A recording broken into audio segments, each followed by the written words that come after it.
The eastern part of the Mediterranean Sea, Anatolia, called Asia Minor, or present-day Turkey. The year, 1200 BC.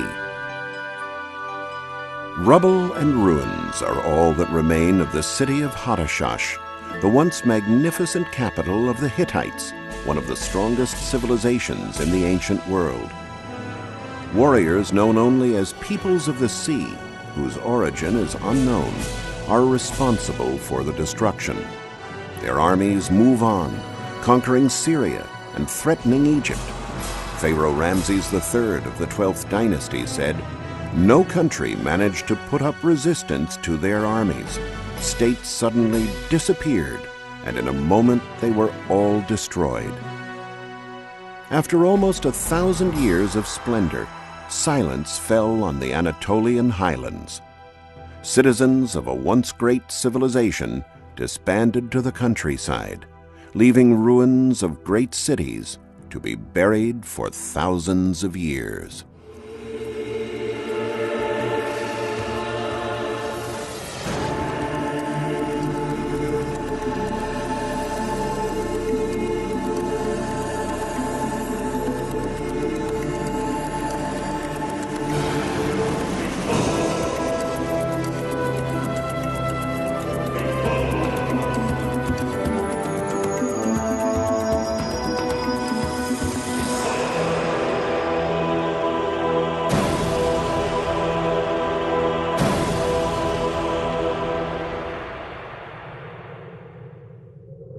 An important testament to the power of the Hittite Empire before its demise is preserved in Egypt, a land that was once its enemy. The two pillars at the entrance to the Temple of Luxor on the Nile are adorned with scenes of the battle fought between the Hittites and the Egyptians in 1295 BC at Kadesh in Syria. The great Ramses II, the warrior pharaoh, is seen fighting from his chariot and leaving behind victims among the ranks of the Hittite army led by King Muwatallis. Who won this epic conflict? In this bas-relief at Luxor, the Egyptians claimed a triumphant victory. This version of the facts was never disputed until archaeological excavations in the first decades of the 20th century uncovered some ancient Hittite cities. Over 10,000 clay tablets engraved with cuneiform characters came to light in buildings at Hattashsh, the capital of the empire. One of these tablets, preserved at the Archaeology Museum in Istanbul, bears the inscription, "Kadesh Peace Treaty." The treaty lays down conditions imposed on the Egyptians, including one to retreat inside their borders. So more than 3,000 years after the event, thanks to this tablet, we now know that it was the Hittites and not the Egyptians who really won that conflict.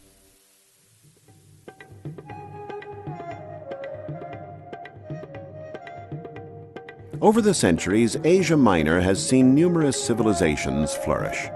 After the Hittites, the country reached a high civil and cultural level thanks to populations of Greeks who had settled along its coasts.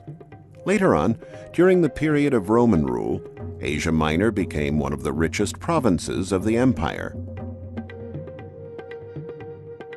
Turkey was also the cradle of the great Byzantine Empire, an evolution of the equally famous Eastern Roman Empire.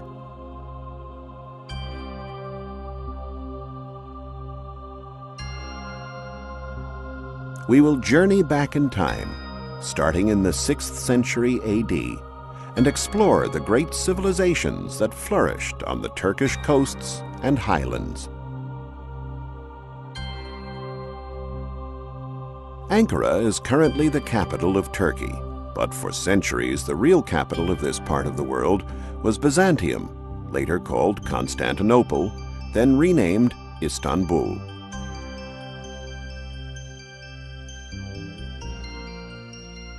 Byzantium was full of dazzling monuments. One of them was the Karnak obelisk, erected at the city's famous circus grounds in the first half of the 5th century AD. At the front of the base, there are portrayals of family members of Emperor Theodosius II, along with court dignitaries, watching circus chariot races from an elevated stand.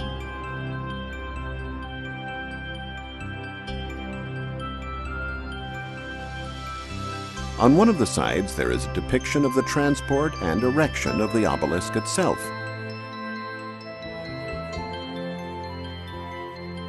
For centuries, Byzantium, or Constantinople, was the preeminent city of the entire Byzantine Empire.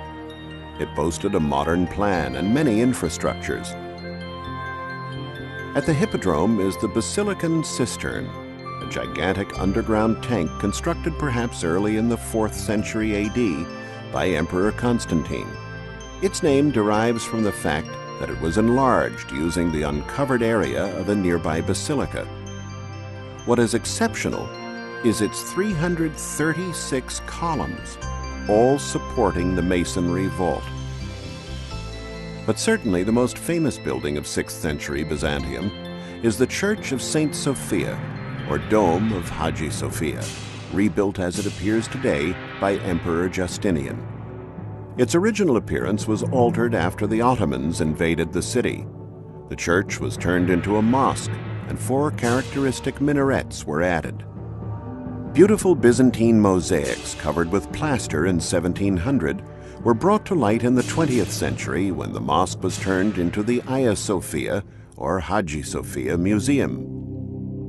Saint Sophia was known as the incarnation of divine wisdom. Praying to her in this divine basilica must have filled thousands of visitors over the years with a sense of spirituality and grace. In the southwestern part of Turkey is the city of Aphrodisias, dedicated to the goddess Aphrodite, or Venus to the Romans. Founded in the 5th century BC, Aphrodisias became very important during the Greek-Roman era. Worship of the goddess at the sanctuary here spread throughout the Mediterranean area. Important archaeological discoveries have been made here since the 1960s. One of the most stunning sights is this gigantic stadium. Erected in the 1st century AD, it was over 850 feet long, and its original seats are still intact, arranged neatly in 30 rows. It is one of the world's best preserved ancient stadiums.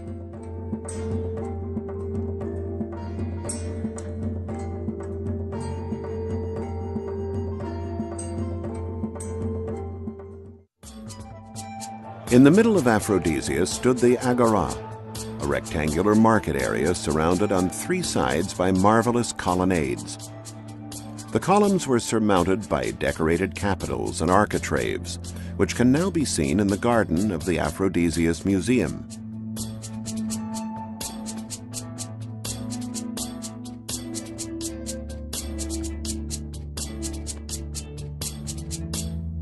The theater here, which dates back to the end of the 2nd century AD, is also in a superb state of preservation.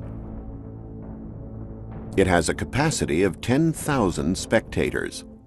Built by Julius Zolios, it was dedicated to Aphrodite and the city. Zolios was a native of Aphrodisias and a former slave of Emperor Augustus. He did the city a very important service by having it obtain the special status of autonomous city exempt from taxes. The most sacred site in the city, of course, was the sanctuary of Aphrodite. This is the tetrapylon, the gateway to the sanctuary. The tetrapylon was originally composed of 4 rows of 4 columns each. Many of the spiral fluted columns are still standing, with their gables still in place. Today, the tetrapylon is an isolated monument, but in ancient times a compound and a road connected it with the temple of Aphrodite. The temple itself was rebuilt in the 1st century BC with 8 columns on the short sides and 15 on the long sides.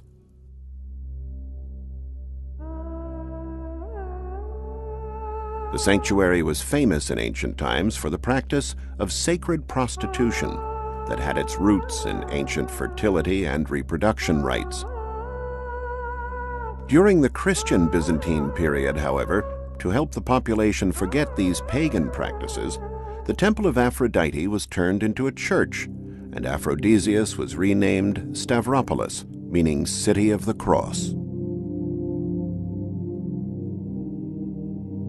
Not far from Aphrodisias lies the present-day center of Pamukkale, famous for its natural cliffs that are formed by basins of limestone arranged on sloping white terraces.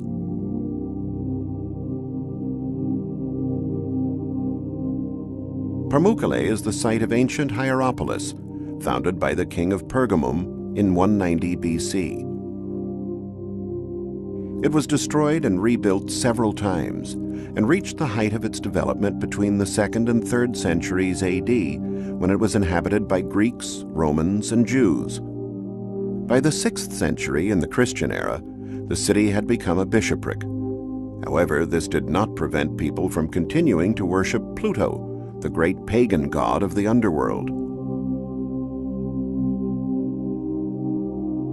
Pluto's realm, the House of Hades, or Kingdom of the Dead, was thought to be located beneath the earth. Worshippers, part of a chthonic cult, perhaps thought the god had access to the Kingdom of the Dead somewhere under the ground at Hierapolis.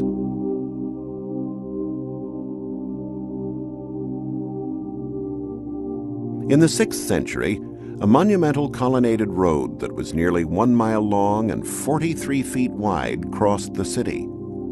Near the colonnaded street, there was a central fountain and a pond containing water believed to have healing properties. It's now been turned into a swimming pool for tourists.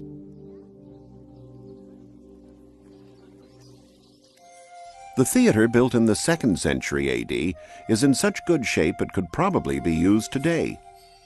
Since 1957, Italian archaeologists have been bringing to light the cavea, 26 magnificent tiers of seating, along with marble reliefs that recount the myths of Apollo and Artemis.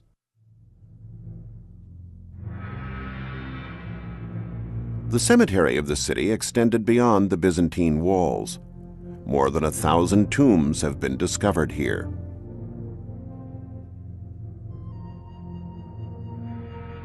In the center of the ancient city, however, is probably where the so-called plutonium, or sanctuary of Pluto, was erected.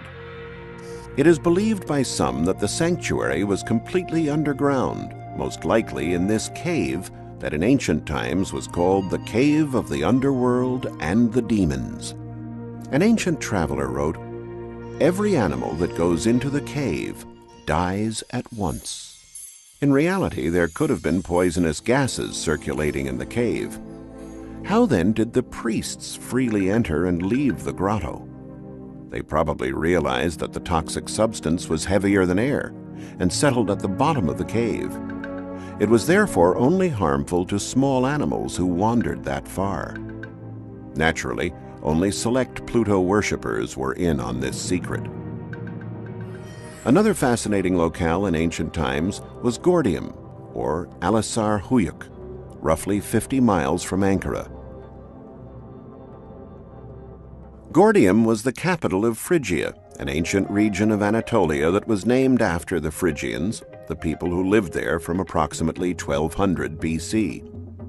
The Phrygians are believed to be one of the peoples of the sea, responsible for destroying the Hittite Empire.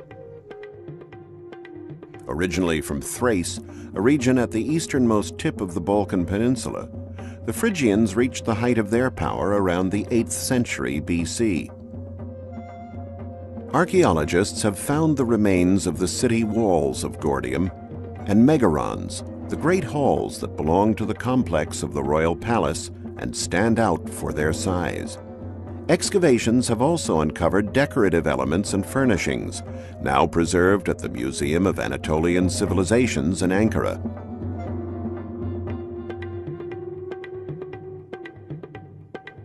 But one of the greatest discoveries concerned the first great king of Phrygia, the mythical and legendary King Midas.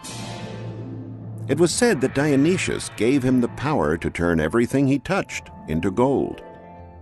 In 1949, an American archaeological expedition discovered his tomb, thereby turning a mythical personality into a historical figure. The tomb was 820 feet in diameter and 174 feet high. To access the burial chamber, archaeologists had to dig a 230-foot-long tunnel. They ended up in a spacious hall measuring 20 by 17 feet that was entirely wood-paneled. This is the tomb of King Midas, rebuilt at the Ankara Museum. The corpse was laid on a wooden bed, and bone analysis has proven that at the time of death, the man was about 60 years old and slightly over 5 feet tall. Working from the skull that was found, this is what King Midas would have looked like. His burial kit included tripods, bronze basins, caskets, and other objects, but strangely enough for the tomb of the legendary King Midas, there was not even one gold item. Moving further east, we come to the ruins of the great city of the Hittite Empire in the heart of the Anatolian highlands, Hattashsh, present-day Boakoi. The Hittites were a people of Indo-European origin who arrived there around the end of the 3rd millennium BC from regions situated north of the Black Sea. Deciphering the tablets of the Hattashsh archives has revealed aspects of the social and political life of the Hittites, as well as the triumphs of their kings and armies. Though most of the significant traces of this ancient civilization have disappeared, one strong archaeological find remains: the great Hittite sanctuary at Yazilikia, near Hattashsh, erected in 1400 BC. The sanctuary was thought to have been inhabited by wicked pagan gods. Today, it yields incredible evidence of the Hittite civilization. The sanctuary is composed of 2 environments, dug into a 40-foot-high block of rock that archaeologists have divided into Chamber A and Chamber B. Both rooms are decorated with bas-reliefs sculpted on the bare walls. Chamber A contains a depiction of 2 processions. One is mostly composed of male figures. The other procession, composed of female figures, is headed by a divinity, probably the sun goddess Hepat. Not far away, a small entrance flanked by 2 demons with the body of a lion leads to Chamber B, measuring 60 feet by 10 feet. 12 figures with similar garments and bearings stand out on one wall. There is also a representation of a gigantic sword more than 10 feet high, illustrated as if it is penetrating the rock. The heads of 4 lions form the handle, with a human head at the top. What could this design have meant? The mystery was unraveled by a description found in a Hittite ritual text. The sword is a symbol of Nergal, the dreaded god of pestilence and the underworld, often depicted by multi-headed lions. Likewise, the discovery of bird skeletons here, creatures that were traditionally sacrificed to underground deities, convinced scholars that the room was used for worshipping the dead. Yazilikia managed to survive the many wars that engulfed the Hittite Empire, unlike Hattashsh, which was destroyed and rebuilt several times. The oldest evidence of dwellings here dates as far back as the end of the 3rd millennium BC, but the layout for the real town seems to have been developed around 1650 BC. Hattashsh was built on 3 levels: an upper city, the citadel or acropolis, a lower city, completely surrounded by walls that took advantage of the rocky nature of the land, and a 4,000-foot-high plateau surrounded by steep walls and rocky gorges.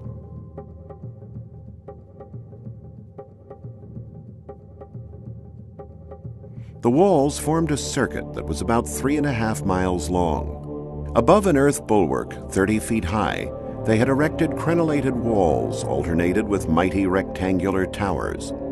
This discovery allowed archaeologists to understand how the wall was made. It was only one of a treasure trove of finds in the area. Archaeologists also found the so-called Royal Gate, or Gate of the Kings. 2 towers flanked the gateway, and bronze-plated gates probably provided additional defense. 2 great statues of the war god dominated the entrance hall.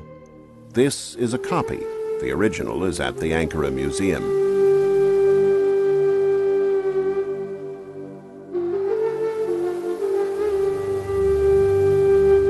Beneath another gate, the Sphinx Gate, there was an entrance formed by a 260-foot-long tunnel, which was probably shut off at each end by huge doors. Only after a long walk in the dark did visitors reach the bright sunlight of the city. To the west, there was the Lion Gate.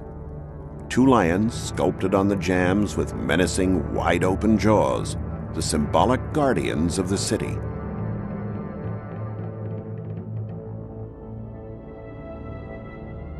From the excavations, it appears there was no specific city plan. The streets must have been winding and haphazard. In the upper city, archaeologists found many buildings that they've identified as temples. The huge stones making up the construction are perfectly aligned, without any spaces between them, a method also utilized by the Incas in South America thousands of years later. In the lower city, probably the most ancient part of the settlement, stood the great sacred complex archaeologists identified as Temple 1. It is a square-shaped urban area that is roughly 980 feet on each side and cut in 2 by a stately paved street. King Hattusili III had it built around the middle of the 13th century BC. Here they worshipped the sacred couple formed by Hati, the weather god, and Arena, the sun goddess.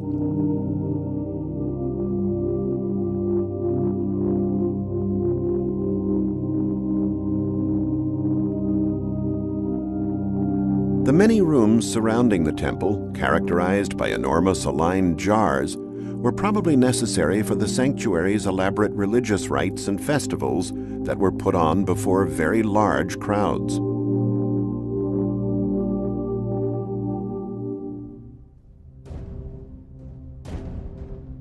An overhanging rock, now called by the Turkish name of Büyükale, dominated the city. Büyükale was the Acropolis or citadel and was the site of the king's residence. It was a natural fortress, a plateau measuring 650 by 500 feet, and every inch of space was utilized.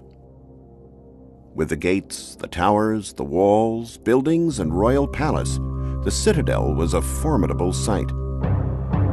The structures were of many shapes and sizes, and were generally planned to face a courtyard.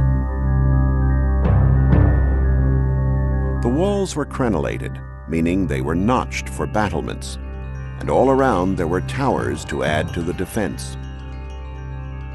The purposes of all the different buildings have not been discovered.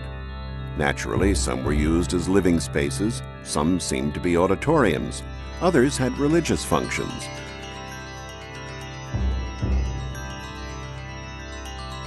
But the capacity of the citadel was immense. According to an inscription on one of the tablets, a king of Hattashsh, after returning from a military expedition, managed to lock up as many as 3,330 prisoners in the royal palace.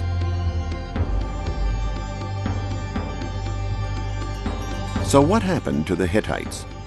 Once their cities were destroyed, they apparently just scattered throughout the countryside. After the Hittites, hundreds of different armies and peoples settled in or simply passed through the regions of the Anatolian highlands. Centrally located, it was a focal point for passage east and west. An ancient poem about the people who lived in this region says, "We are what we've been. 1,000 faces have preceded us, and those faces are still found in 1,000 glances."